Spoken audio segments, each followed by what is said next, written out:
Hello friends, સ્વાગત છે તમારું ધમુસ કિચન એન્ડ બ્લોગમાં. મિત્રો, ઘરના શુદ્ધ ઘીની તો વાત જ અલગ હોય છે.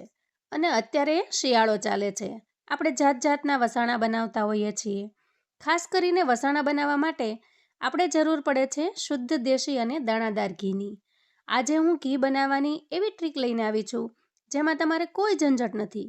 નહીં મિક્સચર કે નહીં બ્લેન્ડર કે બિલકુલ ફેંટવાનું પણ નહીં. મિનિટોમાં તમે સીધું જ મલાઈમાંથી ઘી બનાવીને તૈયાર કરી શકો છો, એ પણ એક સિક્રેટ વસ્તુ નાખીને. અને આ સાથે આપણે બનાવીશું સ્વાદિષ્ટ દાણાદાર કલાકંદ પણ. તો ચાલો બનાવવાનું શરૂ કરીએ. તો અહીંયા જુઓ મિત્રો, મેં 10 થી 12 દિવસની મલાઈ છે એને ભેગી કરીને રાખી છે. તો સૌથી પહેલાં આ મલાઈ છે એને આપણે એક એવા મોટા વાસણની અંદર ટ્રાન્સફર કરી લઈએ કે આ બધી જ મલાઈ છે એમાં સમાઈ જાય. તો અહીંયા મેં એકદમ મોટી કડાઈ ગોતીને લઈ લીધી છે, કેમ કે આના અંદર બધી મલાઈ આરામથી સમાઈ જશે. તો અહીંયા આપણે મલાઈને ફ્રીજમાંથી બહાર કાઢી અને તરત જ આમાં ટ્રાન્સફર કરીએ છીએ. તો અહીંયા મલાઈને થોડી વાર બહાર રાખવી ને રાહ જોવું અને સામાન્ય તાપમાને આવવા દેવાનું, કશું જ કરવાની જરૂર નથી મિત્રો. ફ્રીજમાંથી કાઢી અને સીધી મલાઈને કડાઈમાં લઈ લેવાની છે. તો આજનો વિડીયો મિત્રો ઘી બનાવવા માટે એકદમ સરળ બની રહેવાનો છે. તો વિડીયોને છેક સુધી જોજો, તમને આજે આમાંથી 2 વસ્તુ શીખવા મળશે. તો અહીંયા જુઓ, આપણે બધી જ મલાઈને કાઢી લીધી છે અને આ મલાઈને આપણે કશું જ કર્યા વગર હવે ગેસ પર મૂકીશું.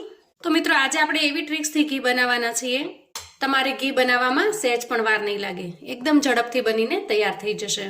તો મલાઈ જ્યારે સ્ટોર કરીએ ત્યારે મિત્રો ખાસ એ વાતનો ખ્યાલ રાખવો કે જો ઉનાળો હોય તો આપણે મલાઈને ફ્રીઝરમાં ભેગી કરીશું, અને જો અત્યારે શિયાળા જેવો સમય હોય તો તમે ફ્રીજની અંદર પણ રાખી શકો છો. પણ મલાઈ સહેજ પણ બગડવી ન જોઈએ, નહીંતર આપણું ઘી છે એટલું સરસ સુગંધી નહીં બને અને આના અંદરથી હવે જે કંઈ કીટું નીકળશે એનો પણ આપણે ઉપયોગ નહીં કરી શકીએ. તો અહીંયા જુઓ, ગેસની ફ્લેમ થોડી આપણે હાઈ રાખી છે, તો ધીરે ધીરે મલાઈ છે એ પીગળવા માંડી છે અને એકદમ લિક્વિડ સ્વરૂપમાં આવવા માંડી છે.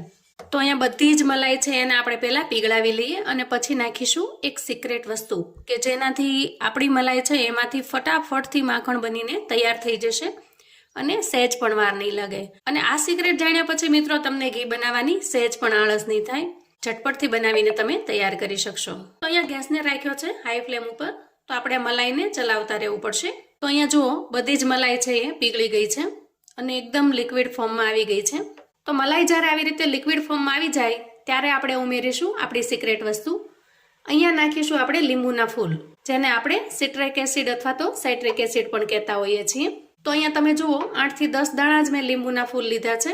તમારી પાસે જો પાવડર ફોર્મમાં હોય તો તમે એક ચપટી ભરીને લઈ શકો છો. તો આનાથી વધારે આપણે ઉપયોગ નહીં કરીએ કેમ કે આટલો જ કાફી છે. તો 8 થી 10 દાણા જે લીંબુના ફૂલ છે એને હું ઉમેરી દઉં છું અને પછી મલાઈને આપણે આવી રીતે ચલાવતા જશું.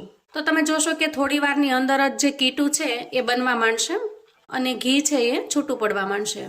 તો એકદમ ઝડપથી બનીને તૈયાર થાય છે. અને તમે એવી ચિંતા ન કરતા કે ઘી ખાટું થઈ જશે, બિલકુલ ખાટું નહીં થાય. એની જે થોડી ઘણી ખટાશ છે એ કીટું છે એની સાથે બહાર આવતી રહેશે અને કીટાની અંદર પણ આપણને સહેજ પણ ખટાશ નહીં આવે. તો અહીંયા જો તમારી પાસે લીંબુના ફૂલ ન હોય તો તમે 1 ચમચી જેટલો લીંબુનો રસ ઉમેરી શકો છો અથવા વિનેગર ઉમેરી શકો છો. પણ હું તમને લીંબુના રસ માટે વધારે પ્રેફરન્સ આપીશ કેમ કે વિનેગર કરતાં લીંબુનો રસ છે એ સારો રિઝલ્ટ આપશે. તો અહીંયા જુઓ, અંદાજે 5-1 મિનિટ જેટલો સમય થયો છે અને મલાઈની અંદરથી પનીર છૂટું પડતું હોય એવી રીતે કીટું છૂટું પડી રહ્યું છે. તો અહીં આપણે આવી રીતે એને કન્ટિન્યુઅસલી ચલાવતા રહેવાનું છે. તો આવી રીતે ચલાવવાથી લગભગ 8 થી 10 મિનિટમાં આપણું ઘી બનીને તૈયાર થઈ જશે.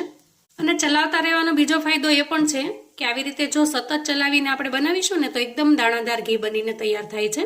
તો અહીંયા તમે જુઓ, 8 મિનિટ જેટલો સમય થયો છે અને હવે આપણું ઘી છે એ બનવાની તૈયારી ઉપર છે. અને એક વખત આ રીતે ઘી જો છૂટું પડી જશે તો પછી ફટાફટથી બની જશે, પછી સહેજ પણ વાર લાગતી નથી. પણ શરૂઆતમાં આપણે થોડું ધ્યાન રાખવું પડે છે અને સતત ચલાવતું રહેવું પડે છે.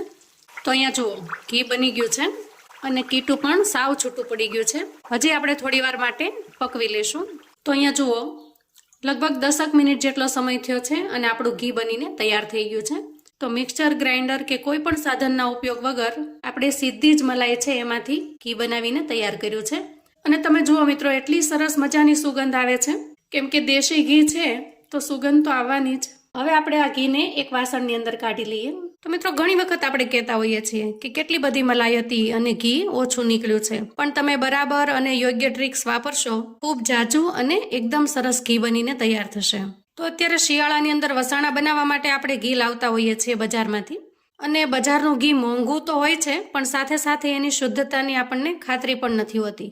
પણ ઘરે બનાવેલું ઘી એની વાત જ ઓર છે, શુદ્ધ પણ હોય છે અને એકદમ સરસ પણ બનીને તૈયાર થાય છે. તો અહીંયા જુઓ, અંદાજે આપણે 2.5 કિલો જેટલું ઘી કાઢીને તૈયાર કર્યું છે. તો અહીંયા વધેલું ઘી છે એમાં કીટું ન આવે એ રીતે હું કાઢી લઉં છું. તો અહીંયા જુઓ, દબાવીને આપણે બધું જ ઘી કાઢી લીધું છે અને આટલું કીટું છે એ વધ્યું છે. તો હવે આ કીટું છે એમાંથી પણ આપણે એકદમ સરસ અને એકદમ મસ્ત મીઠાઈ બનાવીશું અને ફટાફટથી બનીને તૈયાર થઈ જશે. અને અહીંયા જુઓ તમે, અંદાજે 2.5 કિલો કે 2 કિલોની આસપાસ આપણે ઘી કાઢીને તૈયાર કર્યું છે અને તમે જોઈ શકો છો એકદમ સરસ બન્યું છે અને કલર પણ એકદમ મસ્ત આવ્યો છે. હું અહીંયા ભેંસનું દૂધ લઉં છું, પણ એનો કલર એકદમ જાણે ગાયનું ઘી હોય એવો બન્યો છે. તો અહીંયા વધેલા કીટામાંથી આપણે મીઠાઈ બનાવીશું. એના માટે મેં કડાઈ લઈ લીધી છે. ગેસ ઓન કરી અને કડાઈને મેં ગેસ પર મૂકી દીધી છે અને વધેલું બધું જ કીટું છે એને આપણે કડાઈમાં ટ્રાન્સફર કરીશું. તો કીટું છે એની અંદર થોડો ઘણો ઘીનો ભાગ તો હોય જ છે, એટલે આપણે અહીંયા ઘી કે તેલ કશું જ ઉમેરવાની જરૂર નહીં પડે અને આમાંથી જ સીધી આપણે મીઠાઈ બનાવીને તૈયાર કરીશું. તો અહીંયા જે કીટું છે એ તમે માનો એકદમ પ્યોર માવો જ છે. હવે અહીંયા ગરમ કરેલા દૂધમાંથી હું થોડી મલાઈ નાખી દઉં છું અને અડધા વાટકા જેટલું આપણે અહીંયા દૂધ નાખીશું અને સારી રીતે મિક્સ કરી લેશું. તો અહીંયા જુઓ, મલાઈ અને દૂધ છે એ કીટાની અંદર સારી રીતે મિક્સ થઈ ગયું છે.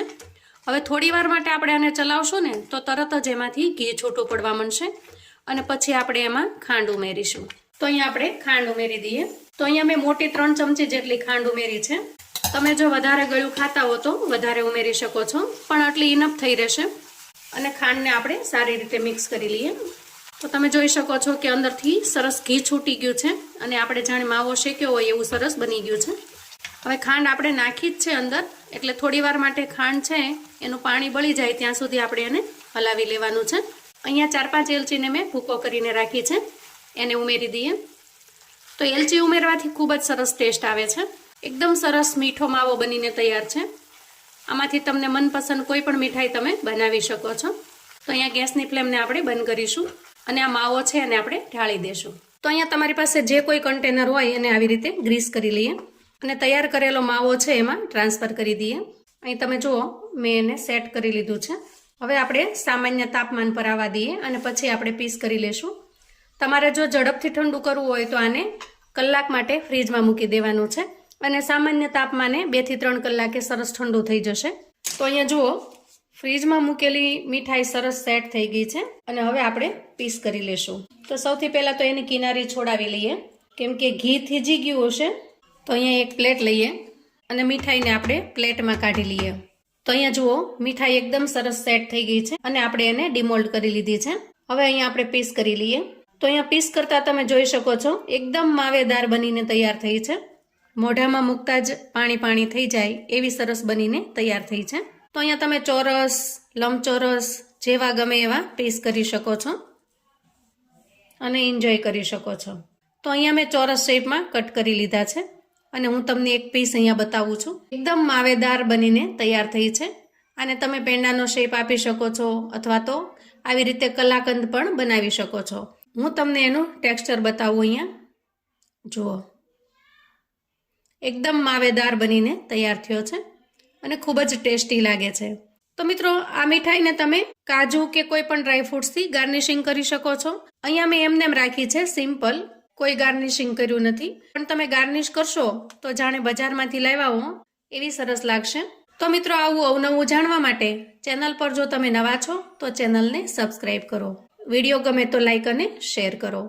તમારા સગા સંબંધી મિત્રોને પણ આપણી આજની આ ઘી બનાવવાની રેસિપી ચોક્કસથી મોકલી આપજો, જેથી એ લોકો પણ ઇન્સ્ટન્ટ ઘી બનાવી શકે અને આવો સરસ મજાનો કલાકંદ પણ બનાવીને તૈયાર કરી શકે. તો ફરી મળીએ એક નવી રેસિપી સાથે. ત્યાં સુધી આવજો મિત્રો.